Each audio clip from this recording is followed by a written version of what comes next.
Copy के पन्ने नहीं, किसी स्टूडेंट की कॉपी नहीं, ये वो साक्ष्य है, ये वो प्रश्न बैंक है जो एक्सपर्ट प्रोफेसरों के द्वारा बनाया जाता है और जिस क्वेश्चन बैंक के माध्यम से पेपर प्रिंट होते हैं। ये जेईई का क्वेश्चन बैंक है जो 7, 8, 9 अप्रैल को मई को जो पेपर 2021 में हुआ था। अब आप ये देख सकते हैं कि कितना बड़ा प्रश्न बैंक, ये 2400 प्रश्न जो हैं ये जेईई के हैं।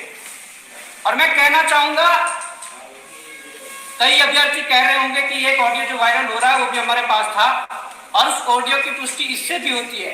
हमारे पास तो खैर ये 20 तारीख को हम हरिद्वार गए, आयोग से मिले, एसआईटी से मिले, आयोग और एसआईटी से बात करने के बाद हमने ये एसआईटी को थमाया था 20 तारीख को। उसके बाद एसआईटी ने अंदरूनी विवेचना करके उन्हें लगा वास्तव में ये बहुत बड़ा जो प्रकरण है, ये बहुत बड़ा रैकेट है, ये वास्तव में काम आयोग के अंदर कर रहा है।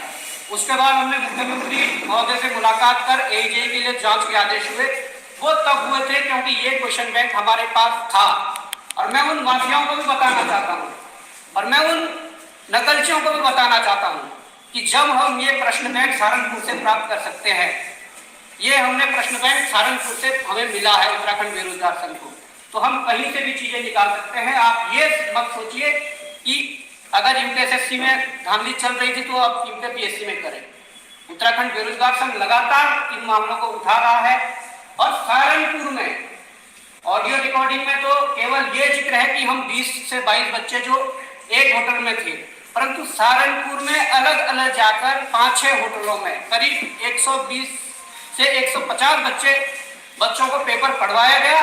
उसके अलावा तराई क्षेत्र, उधम सिंह नगर के कुछ क्षेत्रों में, रुड़की हरिद्वार के कुछ क्षेत्रों में, उत्तरकाशी देहरादून के कुछ क्षेत्रों में पेपर पढ़वाया गया। अब ये आप जान सकते हैं कि कितने बड़े स्केल पर नकल हुई थी। और उसके साथ जो हमें एई की जानकारी मिली जिसमें 50 से 60 लाख रुपए पर सीट की बोली लगी, मैं एई की बात कर रहा हूं, उसमें अदर स्टेट के भी बच्चे प्रतिभाग करते हैं और उन बच्चों की कॉपियां उठाकर देख लीजिए, अगर आयोग को भरोसा नहीं है। 800 प्लस नंबर, 900 या 1000 में से 800 प्लस नंबर, जितनी की 700 पिछली बार टोटल मेरिट गई थी इंटरव्यू के बाद, वो आप खोल के देख लीजिए अगर धांधली नहीं हुई है। वो बात अलग है कि हमने सीएम साहब से मिलकर इसके जांच के आदेश करवाए, पर अब चिंता यह है कि जब 2021